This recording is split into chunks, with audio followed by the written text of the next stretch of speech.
Primeira chave que eu quero liberar é que se você se sente como uma vítima, você vai se tornar uma. Se você se sente como uma vítima, você vai se tornar uma. Biblicamente, pastor, qual é o respaldo? Provérbios 23, 7. Assim como o homem pensa, ele é. Irmão, tem muita gente que há muito tempo coloca a culpa da falta de frutos, ou de sucesso, ou de romper, ou de alegria, em qualquer outra coisa, a não ser na sua responsabilidade de assumir o protagonismo da sua própria história. É muito mais fácil a gente endemonizar problemas do que assumir que pode ser um problema de caráter. É muito mais fácil a gente dizer que o inferno está furioso do que assumir que talvez a gente não esteja fazendo o que já deveria ter feito. Alguém está comigo? Diga amém. Eu lembro que eu preguei aqui há alguns meses atrás uma mensagem, o que fazer depois de uma palavra profética. Eu falei que quando recebemos de Deus uma palavra, Deus está nos dando uma direção. Quando ouvimos de Deus a segunda vez a mesma palavra, Deus está nos dando uma confirmação. Mas se você já ouviu de Deus 4 ou 5 vezes a mesma palavra, é porque provavelmente você já deveria estar vivendo o que você ainda está ouvindo. Cara, Deus me ama tanto. Por quê? Tem 10 anos que Ele me fala a mesma promessa. Que demais, né? Não, irmão. Ele está te relembrando algo que Ele já comunicou, mas porque você ainda não se posicionou, é só uma promessa. Promessas falam a respeito de um tempo futuro, mas esse futuro precisa um dia chegar. Tem muita gente que não está vivendo as promessas que já deveria estar vivendo, porque não assume o protagonismo da sua própria história.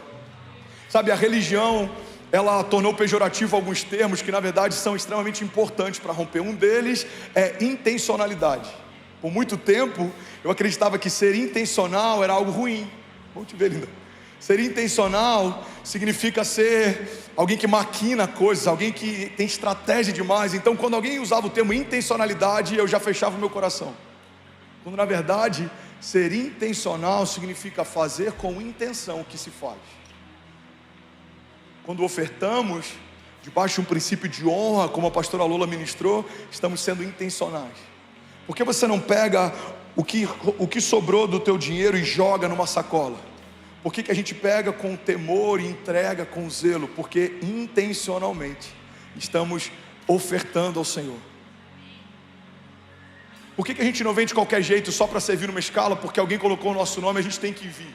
Porque entendemos que quando servimos, não servimos para receber, nós servimos porque já recebemos. Intencionalmente eu vim honrar ao Deus da minha salvação, o Deus que me tirou de um lugar e me trouxe para um outro lugar.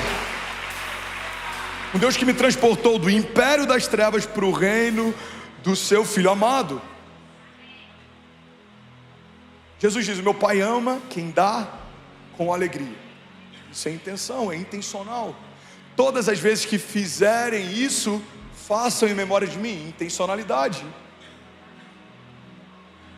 Sabe, a Bíblia ela é cercada de intencionalidade, mas a religião por muito tempo ela acabou tornando pejorativo alguns termos que são importantes. Posicionamento é um outro termo que muitas vezes a gente acha que vai de encontro à soberania de Deus.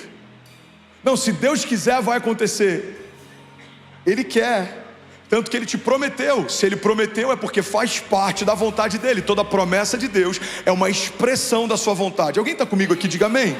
Quando Deus faz uma promessa, Ele está expressando qual é a sua vontade, qual é o seu intuito. A palavra de Deus diz: Ele não é homem para que minta, nem filho do homem para que se arrependa. Acaso Deus prometeria algo que não tem o intuito de cumprir? Então se Deus te prometeu algo, a vontade dEle é cumprir. Então a gente tem que parar de ficar nesse lugar de se Deus quiser vai acontecer. Não, irmão, Ele quer, tanto que Ele te prometeu. Agora você precisa estar no lugar que Deus te chamou para estar, para que Deus possa cumprir o que Deus disse que vai cumprir. Alguém comigo aqui? Diga amém. Tem uma frase do Erwin McManus que eu amo. Ele diz que quando nós estamos fora da vontade de Deus, estamos em perigo, mas quando estamos vivendo a vontade de Deus, nos tornamos perigosos. É para esse lugar que a igreja foi chamada. É por isso que toda revolução política e social que não tem princípios ligados ao cristianismo, a primeira coisa que tenta fazer é abafar a voz, a autoridade, a autonomia, o governo, o poder da igreja. Por quê? Porque quando estamos vivendo a vontade de Deus, irmão, nos tornamos perigosos. Governos foram destituídos, reinos começaram e cessaram, revoluções sociais iniciaram e pararam, mas a igreja de Jesus continua poderosa, gloriosa, triunfante, avançando. Nada parou a igreja. Quando estamos vivendo a vontade de Deus, nos tornamos perigosos. Mas a gente pode ver alguns fenômenos sociológicos, por exemplo, em algumas nações, que a igreja se fundiu com o Estado. Em alguns lugares em que o Estado tem controle até sobre o sermão que os pastores e líderes religiosos vão ministrar nos seus cultos. Em todos esses lugares a igreja não é mais perigosa, ela se tornou insossa. Irmão, guarda isso aqui em nome de Jesus. O nosso posicionamento, a nossa intencionalidade é o que vai definir que tipo de história vamos construir com Deus. Porque a vontade de Deus sempre vai ser curar o enfermo, libertar o cativo, vai ser alcançar todos os povos, mas nós precisamos assumir o protagonismo na construção da nossa história. Não, isso não fere a soberania de Deus, porque quando Deus te deu liberdade para sonhar, e você está alinhado com os sonhos de Deus, o que você sonha para si, é o que Deus já sonhou para você. João diz, se vocês permanecerem em mim, as minhas palavras permanecerem em vós, me pedirão o que quiserem e lhes será concedido. Deus está dizendo, se você continuar conectado ao meu coração e as minhas palavras continuarem sendo o centro da tua história, o que você vai me pedir já é o que eu quero te dar. Então pode me pedir o que quiser e lhe será concedido. Alguém comigo aqui, pelo amor de Deus, diga amém.